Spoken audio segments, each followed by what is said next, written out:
गंगापुर में एक ऐसा घर था जिसकी चर्चा पूरे इलाके में होती थी। सेठ रामस्वरूप का परिवार सभी के लिए मिसाल था।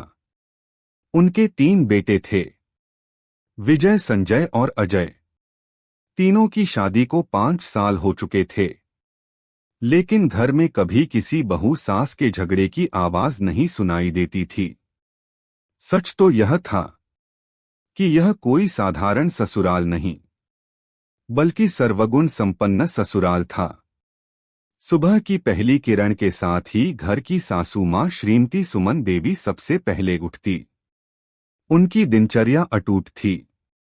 वह रोज सुबह योग और प्रार्थना करती थी और फिर बाद में बहू के लिए चाय बनाती थी और सुबह 6 सब बहू के साथ पूजा करती थी। नीलम बहू बड़ी बहू थी। वह गंभीर स्वभाव की थी। प्रिया बहू मझली, वह हंसमुख स्वभाव की थी। रचना छोटी बहू थी। वह बहुत ही ज्यादा मेहनती थी। तीनों अलग अलग प्रकृति की थी, लेकिन सासू मां ने तीनों को सम्मान प्यार दिया। इस घर का नियम था सुबह 7 से 8 तक सभी के साथ नाश्ता करना। वह सभी साथ बैठकर एक दूसरे से बातें करते थे। पति पत्नी एक दूसरे के दिन की योजना सुनते। बच्चे अपनी बातें बताते। सासू मां सबको आशीर्वाद देती। सेठ रामस्वरूप का कहना था, जहां स्वाद होता है वहां विवाद नहीं होता। सभी बहुओं को उन्हें बराबर का काम बांटा हुआ था। सबसे छोटी बहू घर की पूरी साफ सफाई का ध्यान रखती थी। प्रिया बहू घर के दिन रात के बर्तन धो देती थी। सबसे बड़ी बहू नीलम बहू सुबह और रात का खाना बनाती थी। इस व्यवस्था से ना तो किसी पर ज्यादा बोझ आता, ना ही कोई महत्वहीन महसूस करता। एक बार नीलम के पिता बीमार पड़ गए। उसे 1 महीने के लिए अपने मायके जाना था। ऐसे में प्रिया और रचना ने उसके सारे काम संभाल लिए। सासू मां ने नीलम को जाते हुए 10,000 रुपए दिए। सेठ जी ने अपने ड्राइवर को उसके साथ भेजा।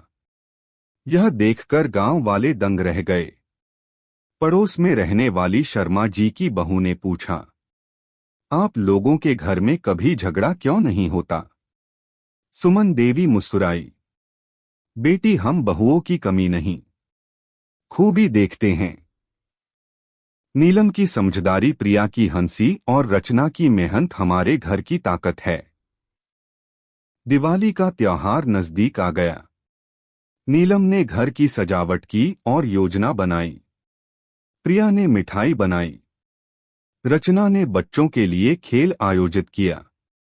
सेठ जी ने सभी को समान उपहार दिए। एक दिन तीनों बहुओं ने सासू मां से पूछा, आप हम सबको इतना प्यार कैसे दे पाती हैं? सुमन देवी ने अपने पति की ओर देखा और कहा, जब मैं नई बहू आई थी तो मेरी सास ने मुझे सिखाया था, जो प्यार बांटोगी वह बढ़कर लौटेगा। धीरे धीरे यह परिवार पूरे क्षेत्र के लिए मिसाल बन गया। इस परिवार को आदर्श ससुराल का पुरस्कार दिया। महिला मंडल ने सुमन देवी को सम्मानित किया। स्कूल में इस परिवार की कहानी पढ़ाई जाने लगी। सीख, अमीरी नहीं, अच्छे संस्कार घर को स्वर्ग बनाते हैं।